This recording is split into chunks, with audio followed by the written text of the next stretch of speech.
My name is Rosella Crowder. I'm 18 years old, and this is for every daughter who was told she was being practical while her brother got called the future. 6 months ago, my mother burned my college applications in the kitchen sink while my father laughed at my SAT score. 1,470. Then he looked at me and said, "Save the money for your brother. Trevor's going D1. They thought that ended my future. It didn't. It just proved they had no idea who they were dealing with. Because by then, I'd already submitted every application online. They didn't know where I'd spent my summer. And they didn't know what my grandmother sealed inside the final letter she left behind before she died. By Thanksgiving, there were 22 people around our table. Trevor wore his football jersey like he was already famous. My mother poured wine. My father carved the turkey. And every person in that house acted like they already knew which child mattered more. Then the phone rang. My mother answered it, and I watched the color drain out of her face. "You mean my son?" That was the moment the lie my family had been living on finally began to split open. If you've ever been made to feel smaller inside your own home, stay with me. And if this story hits somewhere personal, you can tell me in the comments where you're watching from. But before I tell you what happened next, you need to understand how we got there. Let me take you back to the night it all started. May 15th, 2025, 7:30 in the evening. I was sitting at my desk upstairs when the SAT score email came through. I'd been refreshing my inbox every 10 minutes for 3 days. My hands were shaking when I clicked it open. 690 in math, 780 in verbal. I stared at those numbers for a full minute. My heart was pounding so hard I could feel it in my throat. It wasn't perfect. I knew kids who'd scored 1,500, 1,600. But it was good. It was really good. Good enough for the schools I'd been researching since freshman year. MIT Caltech, Stanford, Princeton. I printed the score report. The paper was still warm when I walked downstairs, and I remember how the edges curled slightly, how the ink smelled like possibility. Dad was in the living room watching football highlights. Trevor sat next to him on the couch, controller in hand, half paying attention to the TV and half playing some game on his phone. I stood in the doorway holding my printout, and I can still remember the exact pattern of light from the TV flickering across their faces. "I got my SAT score," I said. Dad glanced over his shoulder. "How bad?" The question didn't surprise me. It should have. Maybe. But it didn't. That's what happens when you're a daughter in a house that only sees sons. 1470, I said. He turned back to the TV. Laughed. Not a cruel laugh. At least, I don't think he meant it to be cruel. Just dismissive. Like I'd told him I got a B on a quiz that didn't matter. "That's cute, Rosie. Real cute." Trevor looked up from his phone for half a second, then back down. I caught his eye for just a moment. Something flickered there. Guilt, maybe, or discomfort. But he didn't say anything. Dad kept talking. "Trevor got 1080 and he's going D1. You think colleges care about tests anymore? They want athletes, leaders, kids who can do something, not just fill in bubbles." The paper in my hand felt suddenly heavy, like all those hours I'd spent studying, the weekends, the late nights, the practice tests, had just been erased. I stood there for a long moment. I was thinking I could apply. Apply where? He didn't look at me. "We've talked about this. College is expensive. We're putting everything into Trevor's future. He's got a real shot." "But scholarships." "Rosella." Mom's voice came from the kitchen doorway. I hadn't heard her walk up behind me. Her arms were crossed. Her face was set in that expression I knew too well, the one that meant the conversation was already over.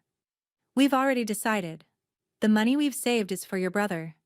He needs camps, recruiting videos, visits. You're smart enough to figure out life without spending $100,000 we don't have. Need-based aid could... No. Dad's voice was flat, final. We're not filling out those forms. We're not spending our time on applications for schools you won't get into anyway. Trevor's the one with the future here. You're practical. You'll be fine. Practical girls stay close to home. That phrase, practical girls. I'd heard it my whole life. Practical girls don't dream too big. Practical girls don't ask for too much. Practical girls make room for their brothers. That was it. Conversation over. Dad turned up the volume on the TV. Mom went back to the kitchen. Trevor still hadn't looked up from his phone. I walked back upstairs, put the score report in my desk drawer, closed it quietly. My hands were shaking, but not from excitement anymore. From something else, something colder. And then I opened my laptop. I'd been working on my college applications for 2 months. 8 schools. Common App was already filled out. Supplemental essays were done. I'd written about the telescope I built in 10th grade from a kit I bought with babysitting money. About the summer I taught myself Python and built a program to track local weather patterns. About how I'd always looked up and wondered what it would take to build something that could go there. 2 days earlier, May 13th, 9:47 p.m., I'd hit submit on every single application. Online, digital, already sent. I pulled up my email and scrolled through the confirmations. Your application to MIT has been received. Application ID 2025-E A-09384. Thank you for applying to Caltech. Application ID 2025-EA-17839. Stanford University confirms receipt of your application. They could burn every piece of paper in this house. It wouldn't matter. I closed my laptop and lay back on my bed, staring at the ceiling. There was a poster of the Andromeda Galaxy above my headboard. I'd put it up in 8th grade. Grandma Eleanor had bought it for me at a museum gift shop. She was the only one who ever asked what I wanted to be when I grew up. The only one who listened when I said aerospace engineer without laughing or changing the subject to Trevor's football stats. I thought about her a lot that night. She'd died 2 months earlier, March, just after my 17th birthday. Heart attack, sudden. Grandpa Dale found her in the garden, kneeling next to the tomato plants she'd been teaching me to grow since I was 7. At the funeral, he'd pulled me aside and pressed something into my hand, an envelope. Sealed. My name written on it in Grandma's precise handwriting. Your grandma wanted you to have this, he'd said. But not yet. She told me I'd know when it's time. I'd tried to ask what it was, but he just shook his head and walked away, tucking the envelope back into his jacket pocket. I didn't know then that the envelope would change everything. But that's the thing about the truth. It doesn't need you to know it's coming. It just waits. The next night, Mom came into my room while I was reading. She didn't knock, just walked in and saw the stack of envelopes on my desk. 8 of them, pre-addressed to 8 different admissions offices. I'd printed them out weeks ago, before I knew I'd be submitting online. They were backups, just in case. Relics from a version of this story where I still believed my parents might change their minds. She picked one up, turned it over. Looked at the return address. What is this? College applications. I thought we told you. I worked hard on them. I just wanted to... She didn't let me finish. She called Dad. Loud enough that I heard Trevor's footsteps stop in the hallway outside my room. He was listening. Dad came upstairs, took one look at the envelopes and said, "Bring them downstairs." Why? Now, Rosella. I followed them down to the kitchen. My stomach was in knots. I knew what was coming. I could feel it. Trevor was at the table eating leftover pizza. He looked up when we walked in. Our eyes met for a second. He knew too. Mom spread the 8 envelopes out on the counter like evidence of a crime. MIT, Caltech, Stanford, Princeton, Cornell, Carnegie Mellon, Georgia Tech, University of Michigan. "You've been wasting time on this?" she said. The fluorescent kitchen light was too bright. It made everything look stark, clinical. I could see every line on her face, every bit of disappointment. "It's not wasting. We told you. Trevor needs this money. You're smart enough to get by without college. You don't need some expensive degree to figure out life." Dad picked up the Caltech envelope, read the address. His face hardened. "These places cost $70,000 a year. You think we're made of money? Financial aid? We're not doing it." He dropped the envelope back on the counter. "This is final, Rosella. You're going to have to accept that not everyone gets to go to college. Some people are built for it. Some people aren't. You're practical. That's a good thing. Practical girls stay close to home, get jobs, help their families. There's no shame in that." Mom gathered the envelopes into a pile. Her hands were steady, certain. She walked to the sink, turned on the faucet slightly, just enough to dampen the bottom of the steel basin. Then she dropped the envelopes in and pulled out a lighter. "Mom." She lit the corner of the MIT envelope. It caught fast. The orange flame spread to the others. I watched the paper curl and blacken. The addresses melted away. The ink ran like tears down the white paper before it all turned to ash. The smell hit me, that acrid, chemical smell of burning paper. It got in my hair, in my clothes. I can still smell it sometimes, even now, months later. "This is for your own good," Mom said, watching the flames. "You'll thank us later." Dad stood next to her, arms crossed. "Trevor's recruiting video cost us $6,800. We're investing in winners, not in fantasies." I looked at Trevor. He was staring at his plate, jaw clenched. Wouldn't meet my eyes. I wanted him to say something, anything. But he didn't. The envelopes burned down to ash, gray and black and curled at the edges. The smoke detector didn't go off. The ventilation fan above the stove pulled most of it out. Mom ran water over the ashes until they dissolved into gray sludge and washed down the drain. The sink made a hollow gurgling sound. "We're not being cruel," Mom said, drying her hands on a dish towel. "We're being realistic. Girls like you, smart, practical. You don't need a fancy degree. You can work, save money, help the family. That's valuable too. Girls like you. Not girls like someone else. Girls like me. Girls who don't get to dream." Dad called after Trevor. "Come on, champ. Let's watch your highlight reel again." Trevor stood up, looked at me for just a second, opened his mouth like he was going to say something. Then he followed Dad into the living room. I stayed in the kitchen, alone. The sink still smelled like burned paper. My hands smelled like it too. I turned on the faucet and washed them 3 times, but the smell wouldn't leave. I went back upstairs, opened my laptop, and checked my email one more time. "Your application to Caltech has been received. Application ID 2025-EA-17839.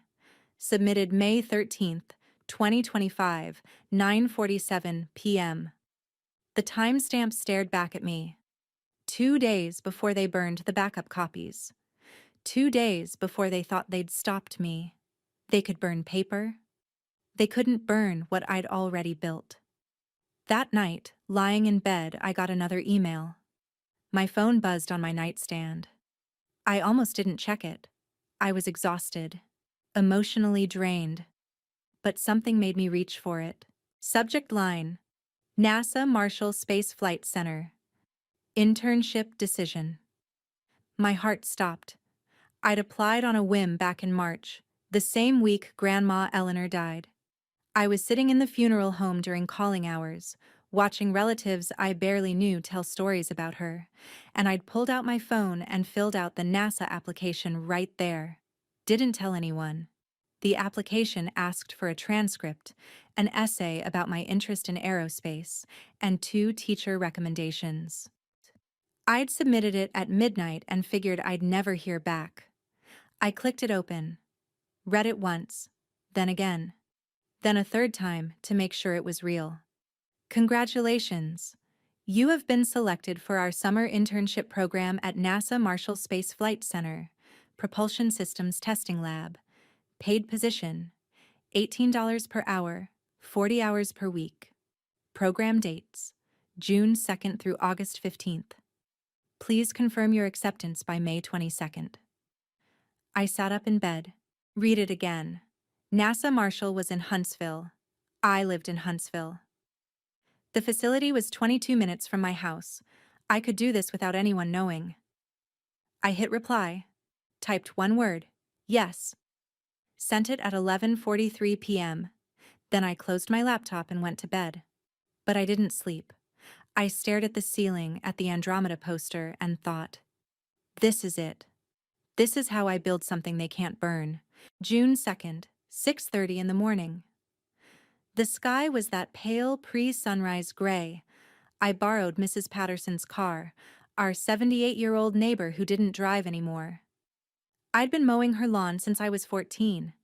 When I asked if I could use her old Honda Civic for the summer, she handed me the keys and said, "Don't crash it, honey, and eat something before you leave. You look too skinny." I drove to NASA Marshall. The roads were empty.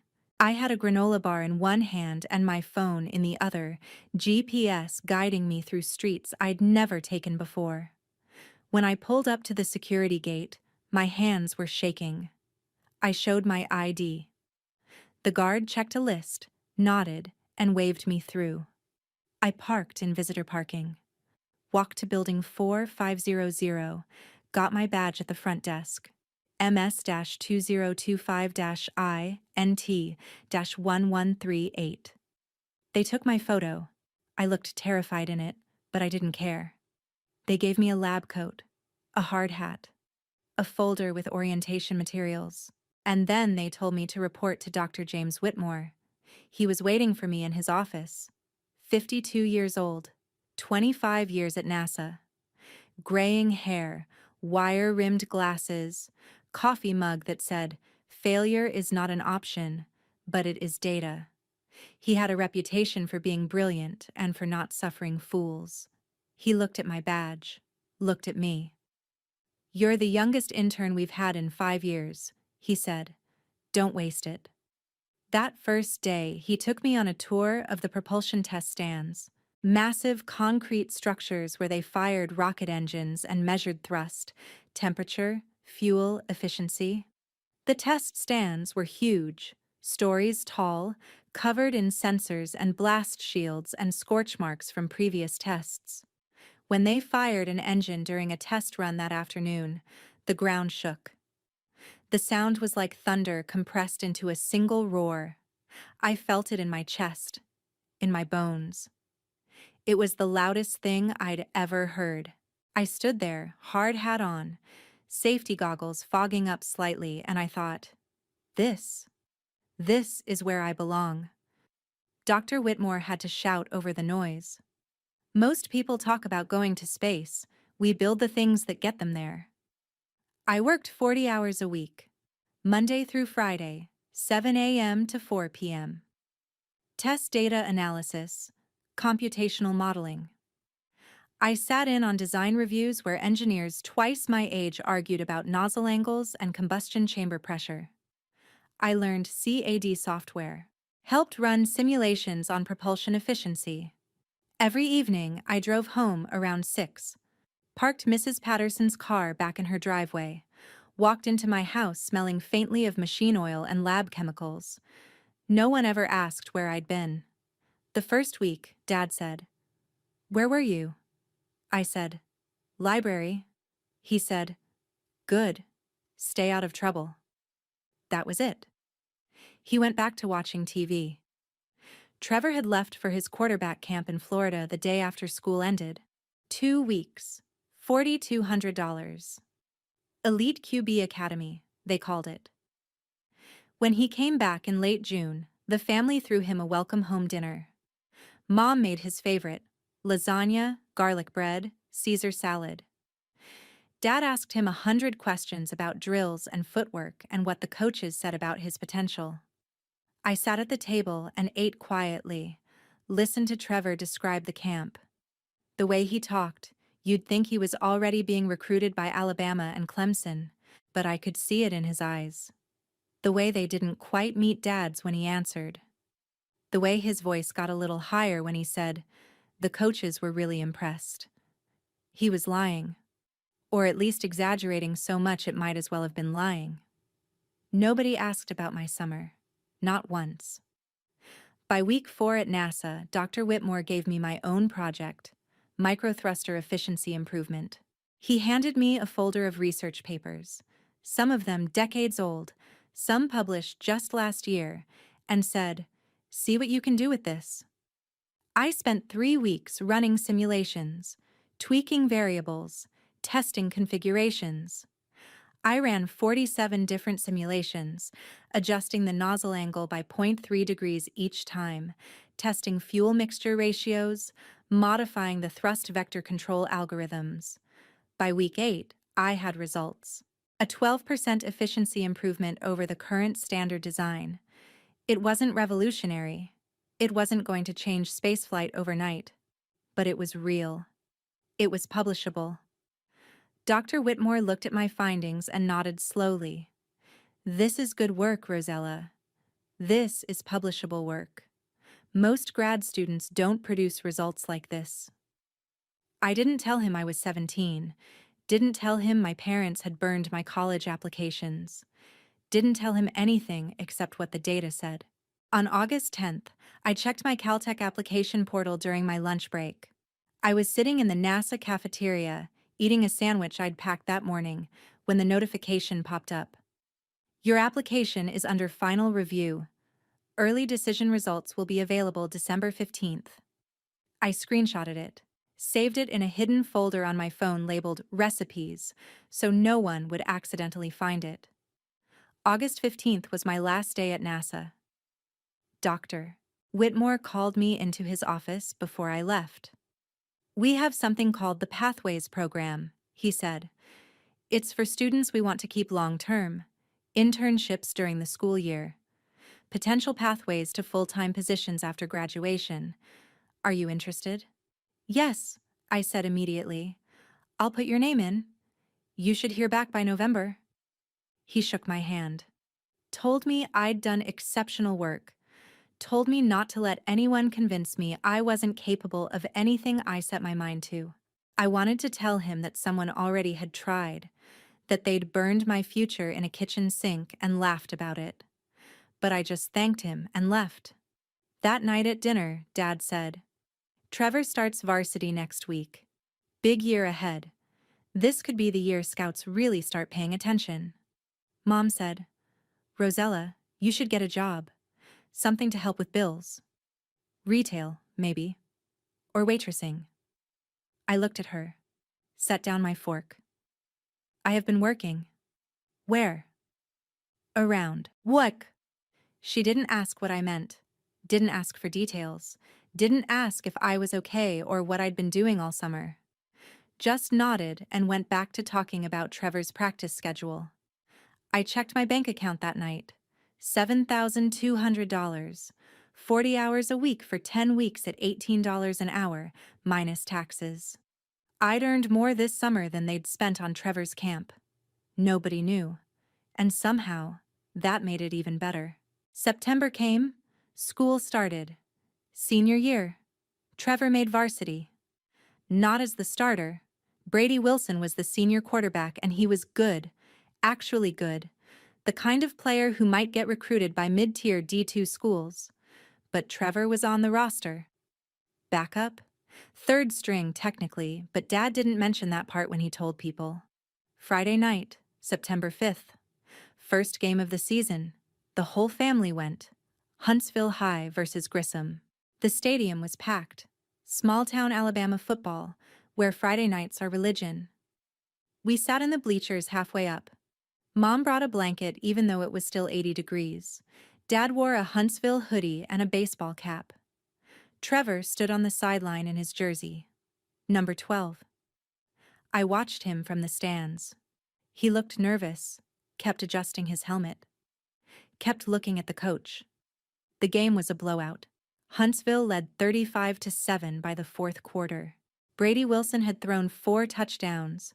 He was good. Really good. The kind of good that made Trevor's D1 potential look like a fantasy. The coach pulled Brady with 6 minutes left and put Trevor in. Garbage time. The game was already over.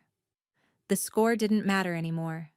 Trevor ran 2 handoffs, both times just handing the ball to the running back, no decision-making required. Then he threw 1 incomplete pass, underthrew it by 5 yards. The receiver had to stop and come back for it, and it still hit the ground. The clock ran out. Game over. In the parking lot afterward, Dad was on the phone with someone. I don't know who. Yeah, Trevor had some great plays tonight, really showed what he can do. I think there were some scouts in the stands. Hard to tell, but you could feel the energy. None of that was true. Mom was telling Mrs. Henderson, "Did you see how he carried himself out there? That's a D1 athlete. You can just tell." Trevor didn't say anything. He got in the car and stared out the window, jaw tight. I knew what he was thinking. I could see it in the set of his shoulders. He knew this wasn't real. He knew he'd only played because the game was already decided. Because it didn't matter. But he didn't correct them. At home, Dad got on the phone with Grandpa Dale. I was in the kitchen getting water when I heard it. "Yeah, Dad, Trevor had a great game tonight. Brady got a little banged up." Lie. So Trevor stepped in and really took command. Coaches are talking about giving him more playing time, maybe even starting him next week. None of that was true. Not a single word. I stood there, glass of water in my hand, listening to my father construct an alternate reality. Then the phone rang. Different phone. Dad's cell. He answered. "Hello? Yes, this is Mr. Crowder. About Trevor?" He paused. Listened. I could hear a tinny voice on the other end but couldn't make out words. "Uh-huh. Film. How much?" Another pause. His face changed. Excited now. "That seems expensive, but..." "Yeah, I see. Every kid needs one these days." "Okay, send me the information." He hung up. Mom came into the kitchen. "Who was that?" "Recruiting service. They make highlight films, send them to colleges. $3,200. I almost laughed. It wasn't a scout. It wasn't a college coach. It was a sales call. Some company that bought lists of high school athletes and cold called their parents selling overpriced recruiting packages. Mom said, "We should do it. We already spent $6,800 on the camp. This is different. This is Trevor's future. He needs a film. How else will colleges see his potential?" Dad sighed. "Fine. I'll call them back tomorrow." I realized in that moment that there had been no scout on the phone earlier. No college coach. Just my father's wishful thinking, dressed up as fact, and sold to Grandpa Dale and anyone else who would listen. But my parents would pay $3,200 for a recruiting video that would accomplish nothing. Because they needed to believe. Trevor was in the living room when I walked through. He looked at me. I looked back. For just a second, I saw something in his face. Guilt, maybe. Or exhaustion. Or both. Then he looked away. But here's what I didn't know until later. What Trevor told me months afterward, over coffee, when we finally talked about all of this. He'd seen my NASA badge. In early July, he'd been looking for his phone charger in the kitchen and found my backpack on a chair. The zipper was open. My badge was sitting right there on top. MS-2025-I NT-1138, with my photo and NASA Marshall Space Flight Center printed across the top. He'd picked it up, looked at it, realized what it meant, and he'd put it back, zipped up my bag, never said a word. He'd kept my secret. The only person in that house who knew the truth, and he'd protected me. I didn't know that then. But it matters to the story. Because Trevor wasn't the villain. He was just a kid drowning in expectations he never asked for. October 1st, late at night. I was in my room when my phone buzzed. Email from Caltech. Portal update available. My hands shook as I opened it. Thank you for your early decision application. Your decision will be available December 15th at 5 p.m. Pacific Time. 2.5 months. I took a screenshot, filed it away in my recipes folder. The next week, I got an email from Dr. Whitmore. Pathways paperwork submitted. You're on the shortlist. Should hear back by mid-November. Great work this summer, by the way. The team still talks about your microthruster analysis. You've got a real future in this field. 2 secrets now. Caltech pending, NASA pending. No one in my family knew about either one. I was building something in the dark. Brick by brick, number by number, application by application. And the best part? They couldn't burn what they didn't know existed. Mid-October. Sunday dinner. Aunt Linda and Uncle Joe came over with their kids, my cousins, Emma, 16, the twins, Jake and Ryan, 12, Madison, 9, and baby Olivia, 2, who spent most of dinner throwing Cheerios on the floor. The table was set for 10. Trevor sat at the head, next to Dad, the position usually reserved for the man of the house. I helped Mom set out the food: pot roast, mashed potatoes, green beans, rolls. Everyone settled in. Dad said grace. Then the conversation turned, as it always did, to Trevor. Aunt Linda said, "Trevor, how's football going?" "Good, we're 5-2. Uncle Joe said, "You starting yet?" Trevor hesitated, looked at his plate. "Not yet, but Coach says—" Dad interrupted. "Trevor's being humble. Scouts are circling. We've had calls." That was a lie. I knew it. Trevor knew it. But nobody else did. Aunt Linda beamed. "That's wonderful. Which schools?" Dad smiled mysteriously. "Can't say yet. Don't want to jinx anything. But let's just say we're very optimistic." Uncle Joe raised his glass. "To Trevor. Best of luck, kid." Everyone drank. Then Aunt Linda turned to me. "What about you, Rosella? What are your plans for next year?" Mom answered before I could. Her voice was light, casual, like she was discussing the weather. "Rosella's taking a gap year. Not everyone's cut out for college right away. She's going to figure out what she wants to do, maybe get a job, save some money." Not everyone's cut out for college. The words hit me like a slap, even though I'd heard variations of them 100 times. I didn't correct her. I just cut my pot roast into smaller and smaller pieces. Cousin Emma leaned over. She was sitting next to me, whispered, "But you're smart, right? I heard you got like a 1470 on your SAT. That's really good." I nodded. "Yeah." "So why aren't you applying to college?"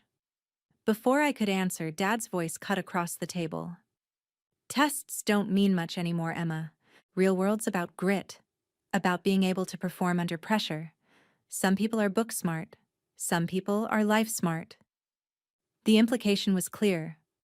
I was book smart. Trevor was life smart. And life smart was better. Dad raised his glass again. "To Trevor. Built for greatness."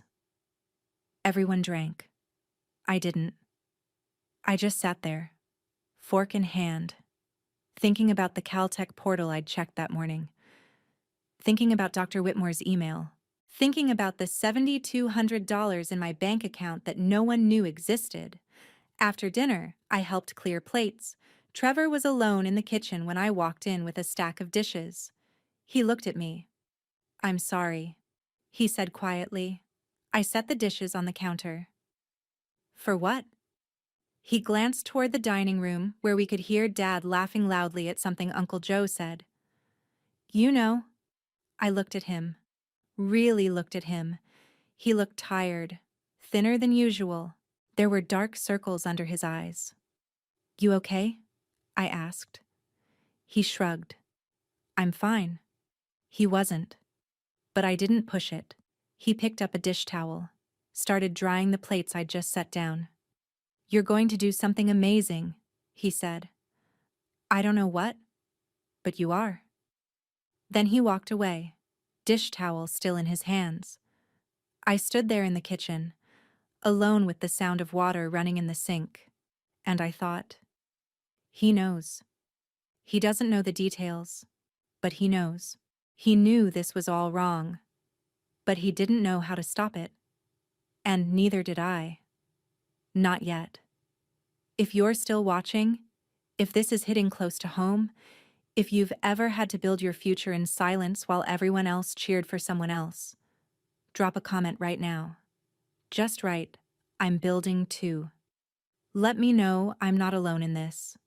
Let me know you're out there, working on something they can't see yet. November 10th.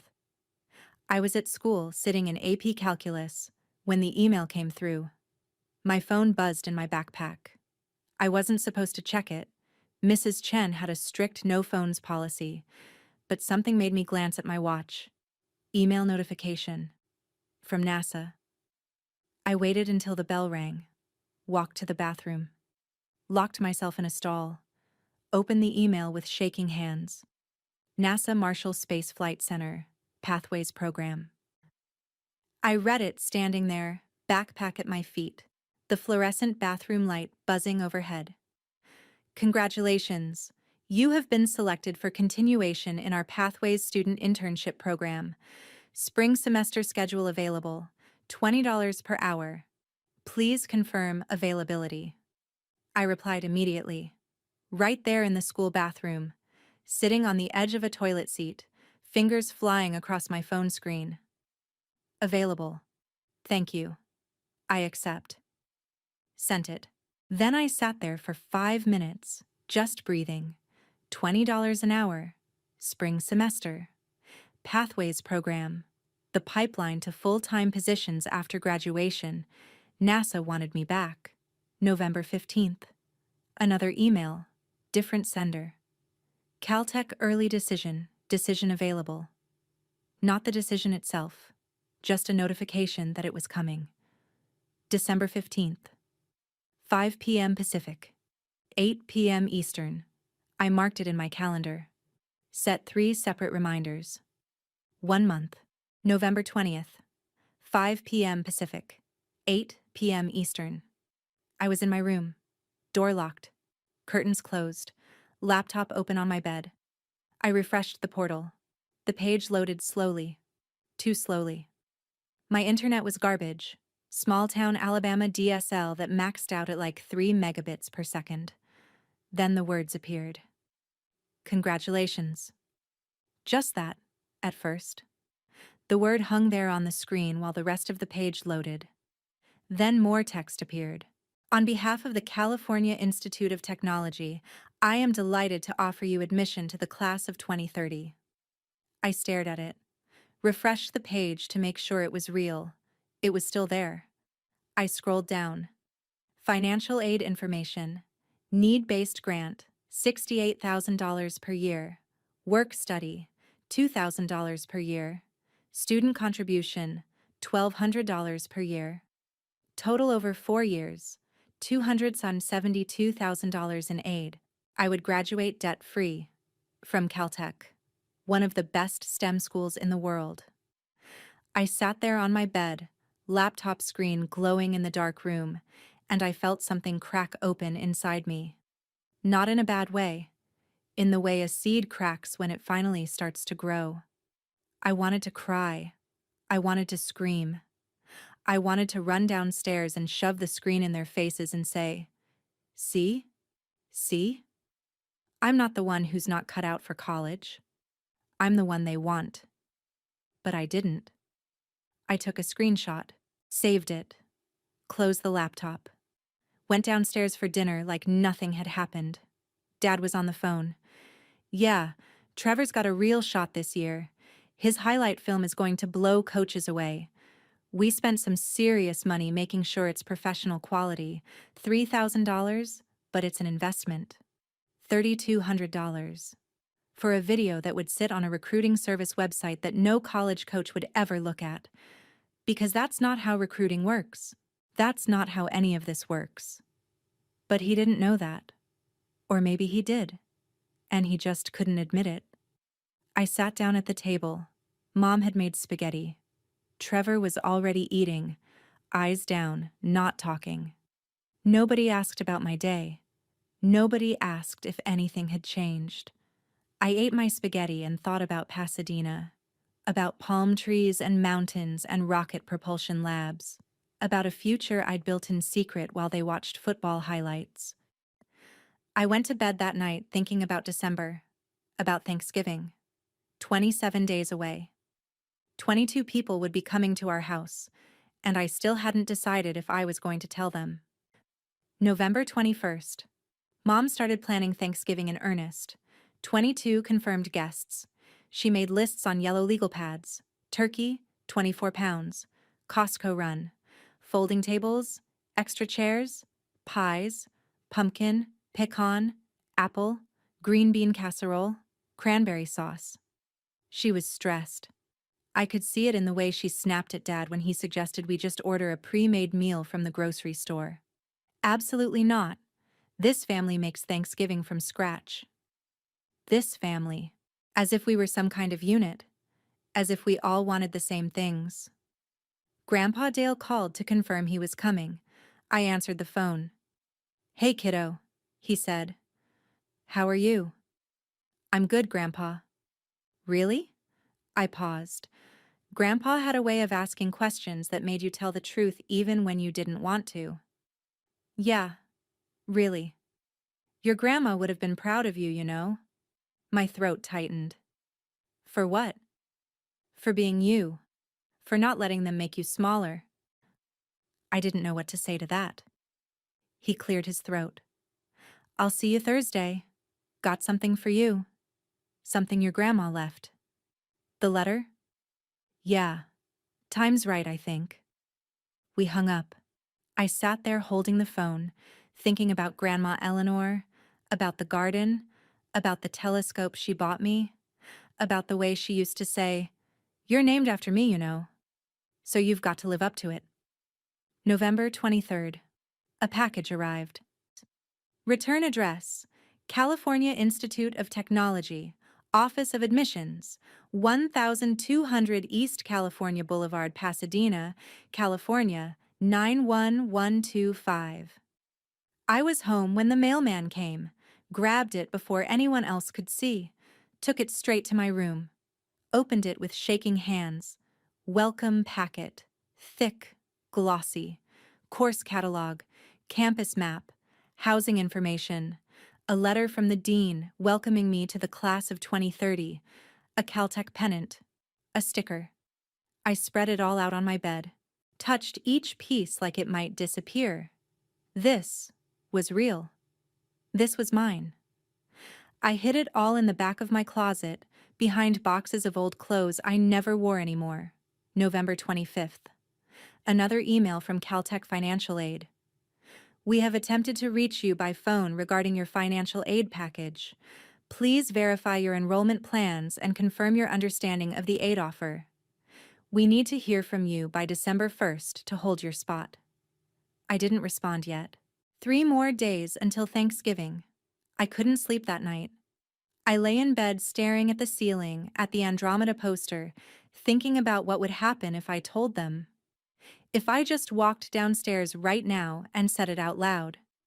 I got into Caltech, full ride, $272,000. I'm leaving in August. But I didn't, because part of me, a part I'm not proud of, wanted to see how far they'd go. How long they'd keep pretending Trevor was the golden child. How long they'd keep pretending I didn't exist. I wanted them to say it in front of everyone, in front of Grandpa Dale, in front of Aunt Linda, in front of Mrs. Henderson, who used to be a guidance counselor and knew exactly what a 1,470 SAT score meant. I wanted them to say I wasn't college material in front of 22 witnesses, so I could prove them wrong in front of 22 witnesses. I'm not proud of that, but it's true. So I waited. November 27th, Thanksgiving, 7 a.m. I woke up to the sound of Mom already moving around downstairs, pots and pans clanging, the oven door opening and closing. I came down in my pajamas and started helping. Peeled potatoes, chopped celery, diced onions for the stuffing. Made the stuffing from scratch. Bread cubes, broth, sage, thyme, the onions and celery I'd just chopped. My eyes watered from the onions. Or maybe from something else. I'm not sure. Dad set up the tables. We had one long table that extended with 3 leaves. It could seat 14 when fully extended, plus 2 folding tables pushed against it. 22 seats total. He covered everything with matching tablecloths Mom had bought specifically for this. Coordinating napkins. Actual china, not paper plates. Grandma Eleanor's chair was left empty at one end of the long table. Dad set her framed photo on the table next to the empty seat. 8 by 10. Her in the garden, smiling, holding a tomato she'd just picked. Mom put flowers around the frame. White roses. Grandma's favorite. She teared up looking at it. She would have loved this. I looked at the photo, at Grandma's smile, and I thought, she did love this. But not the way you think. She loved the people. She loved me. She loved truth. And she knew none of you were telling it. 10 a.m. Trevor came downstairs wearing his Huntsville High football jersey. Number 12. Name Crowder across the back. Dad grinned when he saw it. Perfect. Show them who you are, son. Trevor nodded but didn't say anything. He looked pale, tired. You okay? I asked him. He glanced at me. Yeah, just nervous. You know. Family. I did know. Noon. Guests started arriving. Grandma and Grandpa Martinez first. Mom's parents. She hugged them, cried a little. Her mother was kind but distant. Her father barely acknowledged me, went straight to Dad, and started talking about Alabama football. Then Aunt Linda, Uncle Joe, and the kids. Emma hugged me and whispered, I'm rooting for you, whatever you're doing. I didn't know what she meant by that, but it felt good to hear. Uncle Rick, Dad's younger brother, works at a car dealership, loud and friendly. The Hendersons, Mr. and Mrs. Henderson, retired teachers from next door. Mrs. Henderson had been a guidance counselor for 30 years. She hugged me and said, How's senior year treating you? I said, Good. She said, Applied anywhere yet? I said, We'll see. And finally, Grandpa Dale. He was the last one through the door. 79 years old, still strong, still sharp. Wearing a button-down shirt and slacks, clean-shaven, hair combed. He hugged Mom, shook Dad's hand, hugged Trevor and whispered something I couldn't hear. Then he came to me. He held me for a long time, longer than usual. His arms were strong. He smelled like Old Spice and coffee. When he pulled back, he whispered, You okay? Always, Grandpa. He looked at me like he didn't quite believe me, like he could see something I was trying to hide. Your grandma left me something for you, he said quietly. I'll give it to you after dinner. It's time. My heart jumped. What is it? He just shook his head, patted my shoulder. Later. 1 p.m. Everyone gathered in the living room. Football on TV, Dallas versus Washington. Dad held court, sitting in his recliner, holding a beer, talking about Trevor's season. Incredible year, Dad said to Uncle Joe. Trevor's really come into his own. Coaches from 3 schools have reached out personally. Uncle Joe leaned forward. Which schools? Dad smiled, took a sip of beer.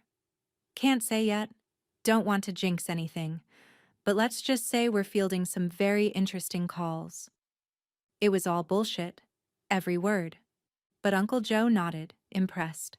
Aunt Linda looked at me. What about you, Rosella? What are you thinking for next year? Mom answered. She was standing in the doorway holding a dish towel.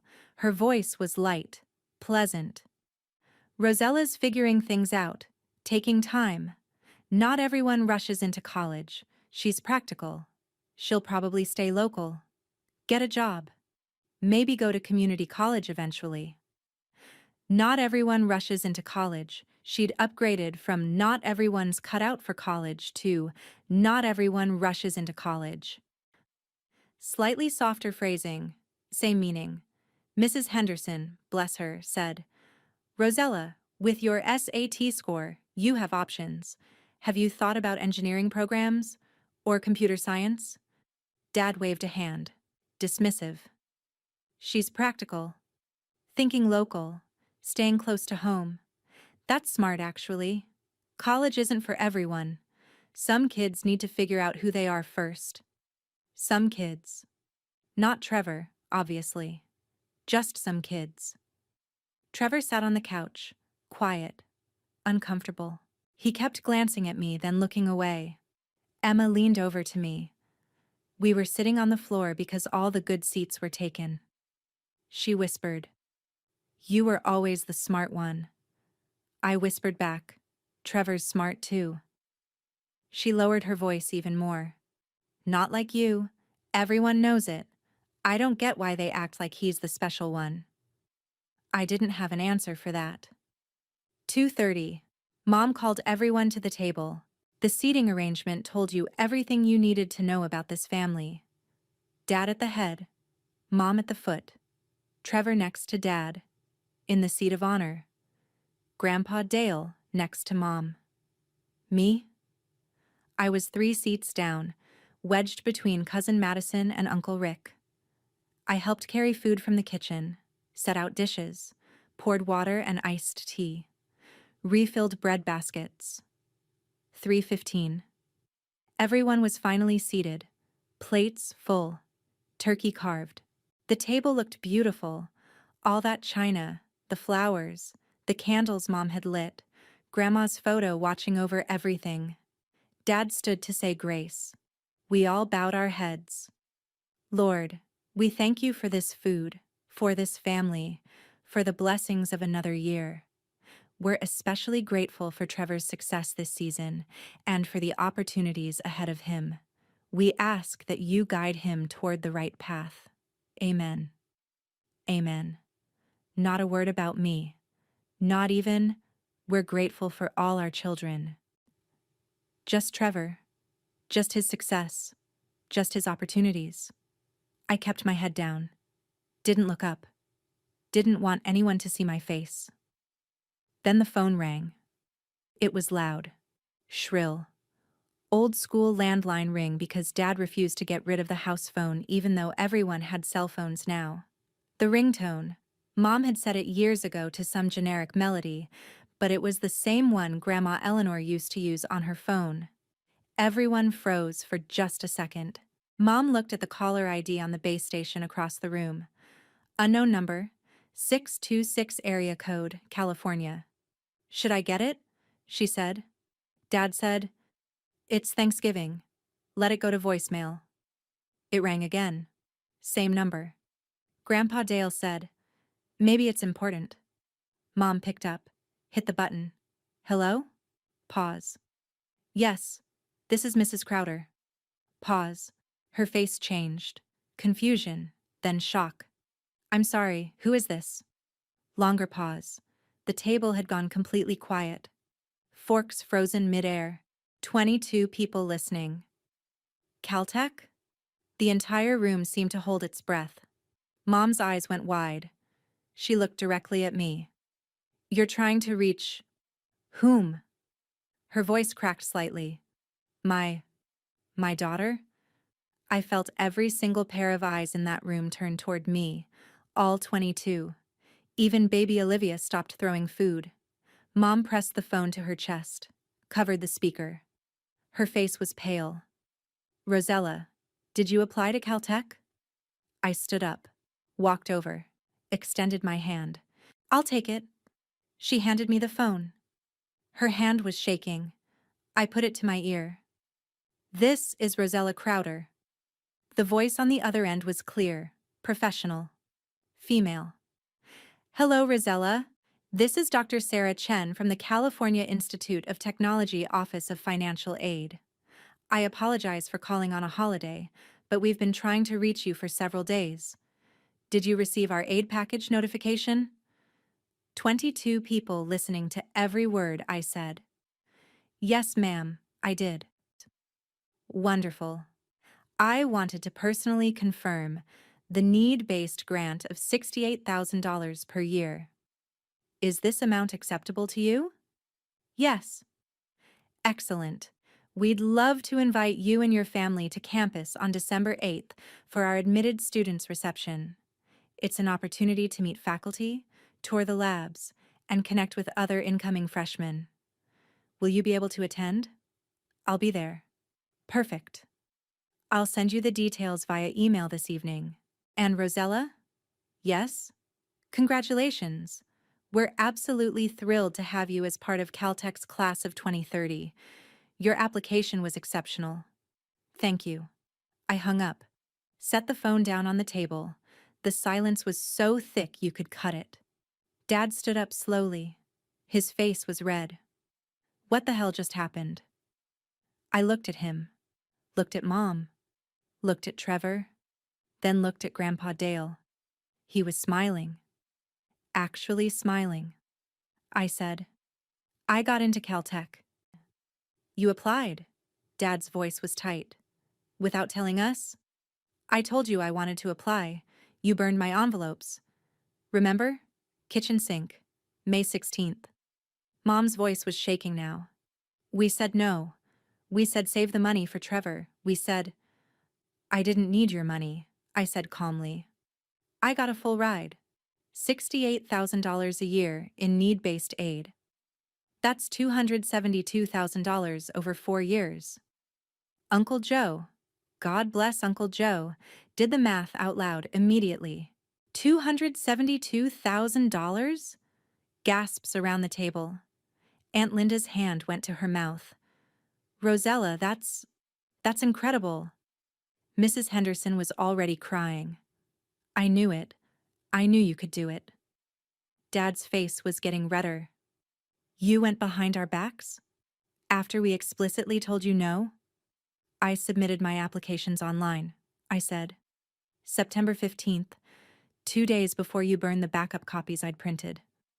Trevor's head snapped up. Before? I nodded. 2 days before. Emma whispered, Oh my God. The table was completely silent again. Dad was sputtering now. When did you find out? November 20th. A week ago? And you didn't tell us? I looked at him. Really looked at him. Would you have listened? Silence. Nobody answered. Grandpa Dale stood up, walked over to me, pulled me into a hug, whispered in my ear, loud enough that people nearby could hear. Eleanor would be so damn proud. Then he said louder so everyone could hear. There's more, isn't there? I pulled back, looked at him, nodded. Tell them, he said. I took a breath. I've been working at NASA Marshall Space Flight Center since June. Mom's voice cracked. What? Summer internship. Propulsion Systems Testing Lab. $18 an hour. 40 hours a week. 10 weeks. I earned $7,200. The table erupted. NASA? You worked at NASA? That's where you were all summer? Dad's voice cut through. You said you were at the library. You didn't ask, I said. You never asked. I told you I was working. You assumed it was nothing. You didn't care enough to ask where. Aunt Linda's voice was soft, almost awed. Rosella, NASA, here in Huntsville? 22 minutes from this house, I said. Building 4500. Propulsion Systems Testing Lab. Dr. James Whitmore was my supervisor. I drove there every morning, came home every night, parked in Mrs. Patterson's driveway so you wouldn't see the car. No one asked where I'd been. Mrs. Henderson put both hands over her mouth. Rosella, honey, NASA internships are incredibly competitive. Hundreds of applicants for every spot. I know. And you got one. At 17. Yes, ma'am. Uncle Joe said, but Rosella, that's huge. That's career-making. NASA Pathways. That's the pipeline to full-time jobs after graduation. I nodded. They invited me back. Spring semester. $20 an hour. Grandpa Dale was still standing next to me. He put his hand on my shoulder. Tell them about your project. I looked at him. How did you know about that? He smiled. Your grandma and I didn't raise a fool. I called Dr. Whitmore last week. Asked him about you. He told me everything. My throat tightened. You called him? I had to know what you were up to. He said you're one of the most talented students he's ever worked with. Said your microthruster efficiency analysis was publishable. Said you ran 47 simulations, improved efficiency by 12%. Said you have a future in aerospace if you want it. I felt tears starting. Pushed them back. Dad's voice was hollow now. You worked at NASA. You got into Caltech. You did all of this. Without us. I did it despite you, I said quietly. Mom was crying now. Full tears running down her face, mascara starting to smudge. Trevor stood up. His chair scraped against the floor. Everyone looked at him. I'm sorry, he said. His voice was shaking. Dad said, sit down, Trevor. This isn't about you. Yes, it is. Trevor's voice got louder, stronger. It's about all of us. It's about what we did to her. Dad stood up too now. Trevor, don't. You spent $10,000 on me, Trevor said, cutting him off. Camps, recruiting videos, film services, training sessions, new cleats. That QB academy that was supposed to get me recruited. All of it. The table was frozen. Trevor's voice cracked. I'm backup quarterback. I've played 12 snaps all season, 12. All in garbage time. All in games that were already over. No scouts, no offers, not even community colleges, because I'm not good enough. I'm not D1. I'm not even D2. I'm barely varsity. Dad's face was white now. Trevor. She did this on her own, Trevor said, looking at me. While you paid for my fake future. She got into Caltech. She worked at NASA. She earned money. She did everything right. And you... His voice broke. You told her she wasn't college material. You told her to stay home. You burned her applications in front of me and made me watch. He was crying now. Actually crying. You wanted me to be something I'm not so bad that you couldn't see she was already flying. He turned and walked out of the room. Nobody moved. Nobody spoke. I could hear him in the other room. Crying. Then the phone rang again. This time it was Grandpa Dale's cell phone. He pulled it out of his pocket. Looked at the screen. It's Martin Brooks, he said. Mom's voice was barely a whisper. Who? Your mother's estate attorney. Dad sank back into his chair. Grandpa answered. Martin. Yes. Right now? Pause. All of them are here. He looked at Dad. Yes. Richard too. He hung up, dialed back, put the call on speaker, set the phone on the table next to Grandma Eleanor's photo. Martin Brooks's voice filled the room, deep, professional, measured. Good afternoon, everyone. Martin Brooks, attorney for the estate of Eleanor Crowder. I apologize for interrupting your holiday, but Dale asked me to call at this specific time. This concerns the trust Mrs. Crowder established before her death. Dad's voice was hoarse. What are you talking about? Your mother set aside $150,000 in a trust to be split equally between her two grandchildren, Trevor and Rosella, 75,000 each. The room was completely silent now. Even baby Olivia was quiet. However, there were specific conditions. Each grandchild receives their share upon acceptance to an accredited 4-year university, not community college, not vocational school, a 4-year institution. Aunt Linda's voice was barely audible. 150,000? Yes. Mrs. Crowder was very clear about her intentions. The money is to support higher education and only higher education. Martin continued. I've been monitoring both grandchildren's educational progress as executor of the estate. As of November 20th, 2025, Rosella Crowder was accepted to the California Institute of Technology. Is this correct, Rosella? Yes, sir, I said. Then, Rosella qualifies for immediate distribution of her $75,000. Funds will be transferred to her designated account within 5 business days. Uncle Joe's voice again, quiet. Doing the math nobody wanted to say out loud. $75,000. Dad found his voice. What about Trevor? Has Trevor been formally accepted to an accredited 4-year university? Silence. Longer silence. Dad finally said, He's being recruited. Has he received a formal acceptance letter? Even longer silence. Dad's voice was barely a whisper now. Not yet. Then his share remains in trust until he qualifies. Mom's voice was broken. Mother never told us about this. She specifically asked me not to, Martin said. His voice was gentle but firm. She said, and I'm quoting directly from our conversation, they'll try to interfere. They'll try to redirect the money to where they think it should go. Don't let them. The words hit like a bomb. Grandpa Dale reached into his jacket pocket, pulled out an envelope. Old, yellowed slightly. My name on it in Grandma Eleanor's handwriting.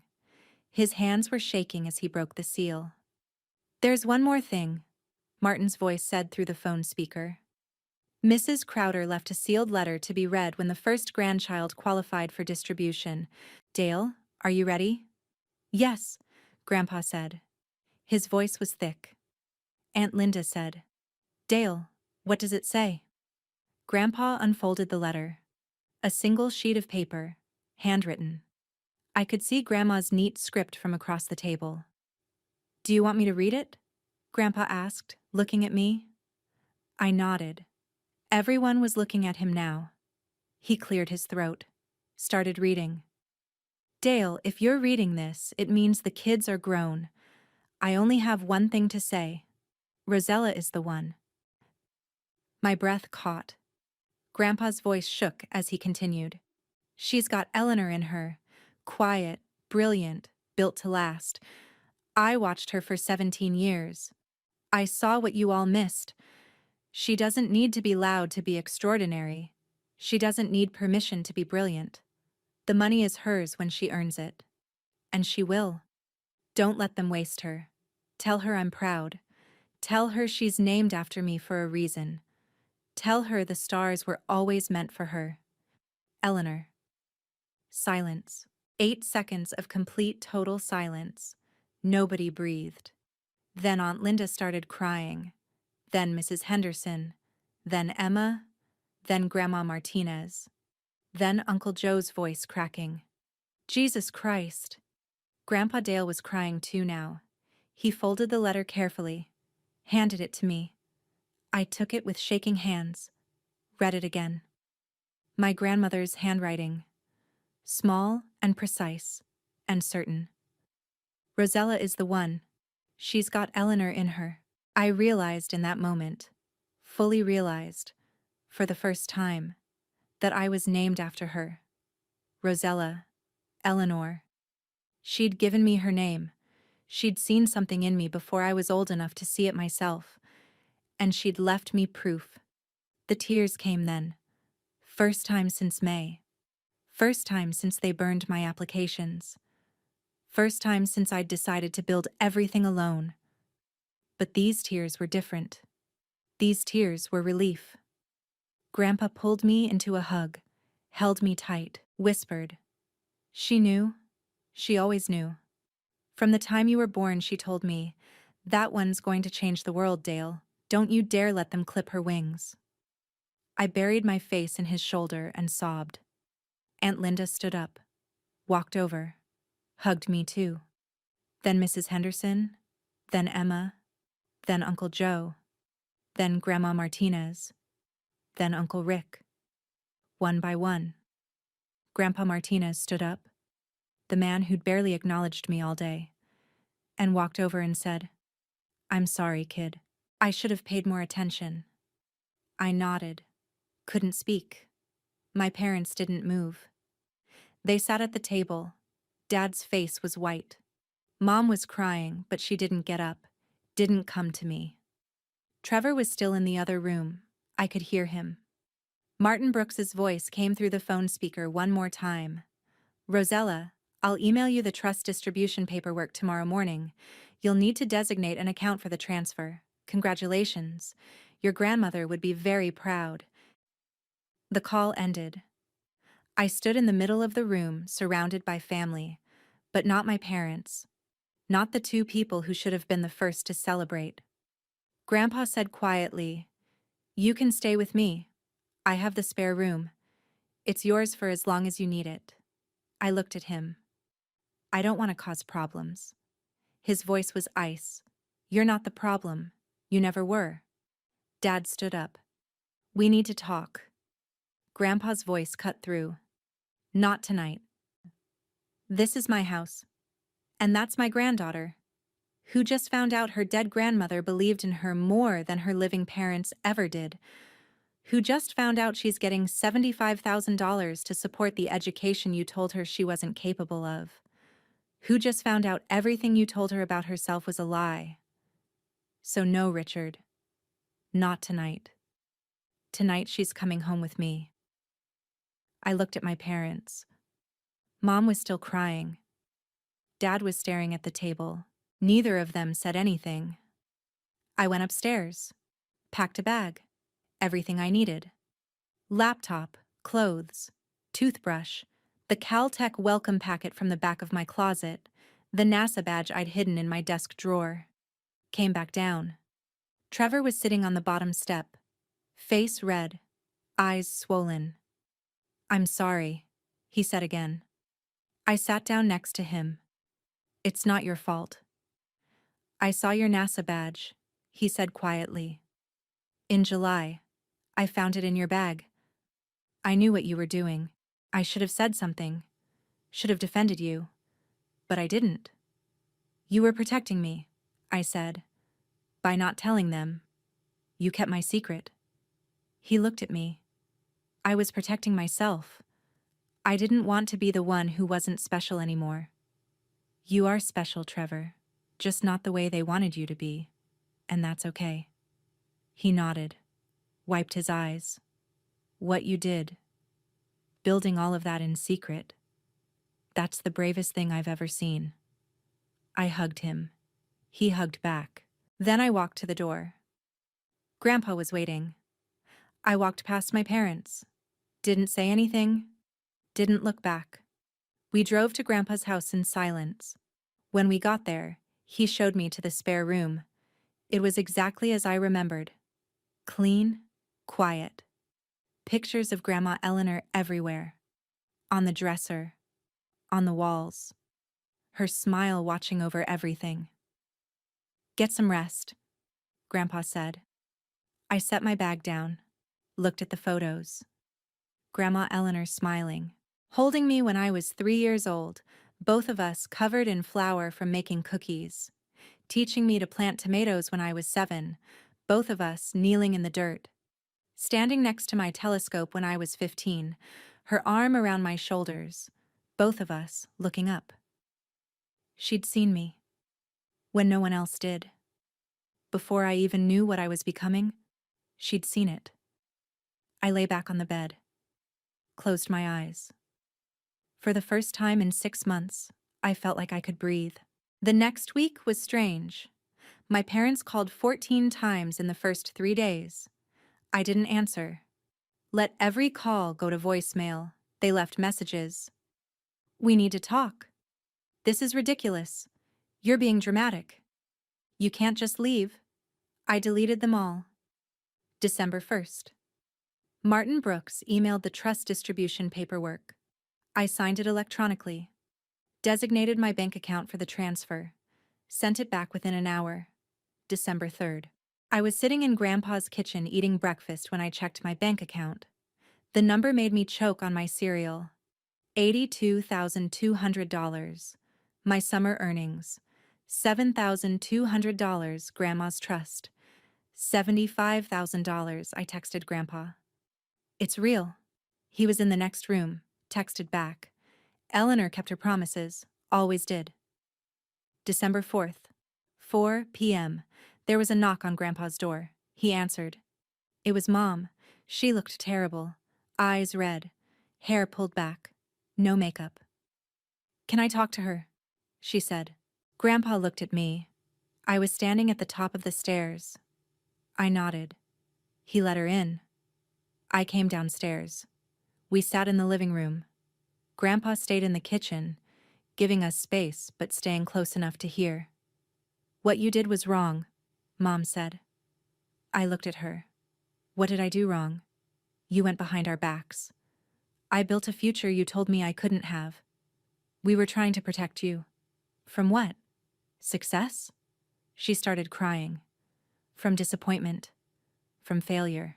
From setting your expectations too high and getting crushed when it didn't work out. I didn't fail, I said calmly. I got into Caltech. I worked at NASA. I earned money. I did everything right. Better than right. But you lied. No, I said. You didn't ask. There's a difference. I told you I was working. You assumed it was nothing. You didn't care enough to ask where. She broke down completely. Full sobs. I thought I was doing what was best. Best for who?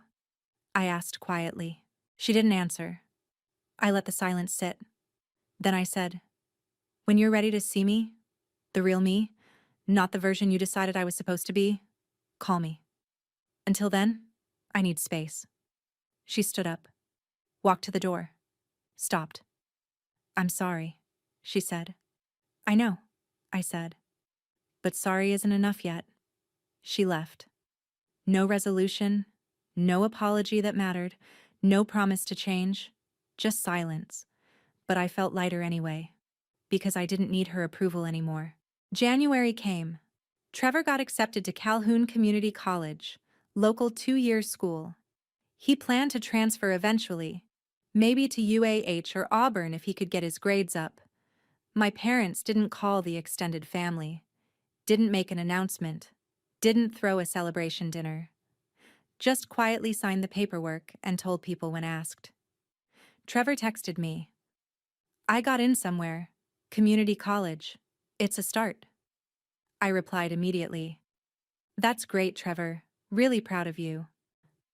He wrote back. I'm sorry I let them make you invisible. I said, you didn't make me invisible, they did. You were just a kid caught in the middle, and you tried to protect me by keeping my secret. That matters. He asked, can I see you sometime? I said, yeah. Coffee? I'd like that. We met the next week at the Starbucks on University Drive, sat outside even though it was cold, talked for 2 hours. He apologized again. Told me he'd known all along it was wrong. Told me he didn't know how to stop it without destroying the family. I told him it wasn't his job to fix them. He told me about community college, about maybe studying business, maybe trying to find what he actually wanted instead of what Dad wanted. I told him that was the smartest thing I'd heard him say. He said, you were always smarter than all of us. I said, you're going to be okay, Trevor. You just need to find your own way. Not Dad's way. Not the football dream. Your way. He nodded. I'm trying. We hugged before we left. Real hug. First real hug we'd had since we were kids. I think he's going to be fine. He just needs time and distance from their expectations. February came faster than I expected. I was packing for Caltech, clothes, books, my telescope, carefully wrapped in bubble wrap, box labeled fragile in 3 places. My parents asked if they could help. I said, I've got it. February 10th. Dad showed up at Grandpa's house. I answered the door. I want to apologize, he said. I stepped outside, closed the door behind me. We stood on the porch. Okay. I was wrong. About everything. About you. About Trevor. About what success means. About what matters. I nodded. Yes, you were. Can you forgive me? I looked at him. Really looked at him. He looked older, smaller somehow, like something had broken inside him. Eventually, I said, but not today. Not yet. What do you need? I need you to earn it. The way I earned everything. Prove you see me. Not the version you wanted. The version that's standing here. The daughter who got into Caltech. Who worked at NASA. Who built a future you tried to burn. He flinched. I didn't mean... Yes, you did, I said. You meant it when you said it. You meant it when Mom lit the match. You believed it. You believed I wasn't worth investing in. You have to own that before we can move forward. He didn't say anything. I said, if you want a place in my future, you have to earn it. Just like I did. Then I went back inside and closed the door. Grandpa was standing in the hallway. He nodded once. She'd be proud of that, he said, touching the framed photo of Grandma Eleanor on the wall. I smiled.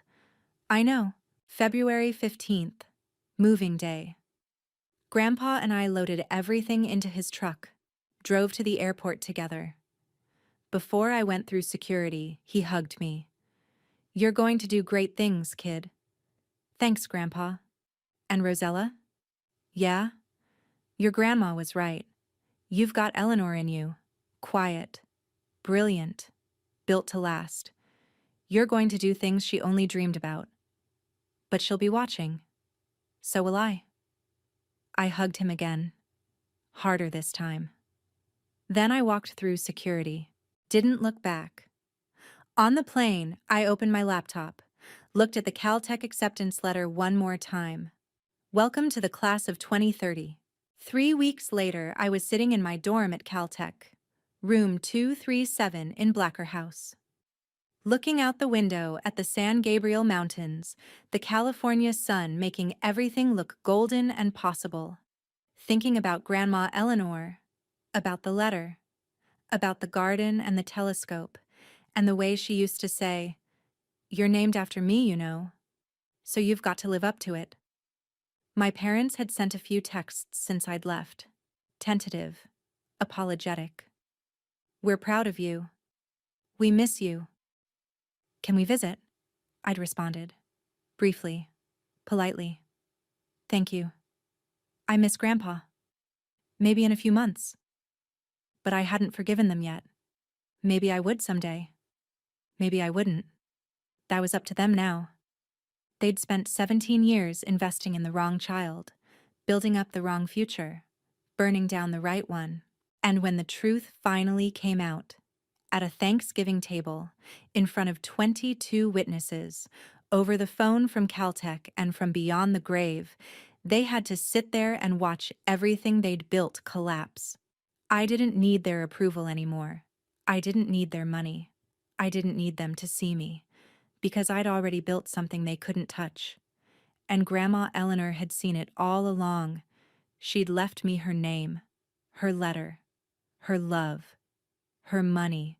She'd left me proof that I wasn't invisible. I'd never been invisible. They just weren't looking. But I was done waiting for them to look. I was done being practical. I was done making myself smaller so someone else could feel bigger. I was Rosella Crowder, named after Eleanor. Quiet, brilliant, built to last. And the stars? They were just getting started with me. If you've ever had to build your future in silence because your family couldn't see your worth, if you've ever been told you're just being practical while someone else got called the future, drop a comment right now. Tell me what you're building. Tell me what they couldn't burn. Because you're not invisible. You never were. They just weren't looking. But I see you. And so do the people who matter.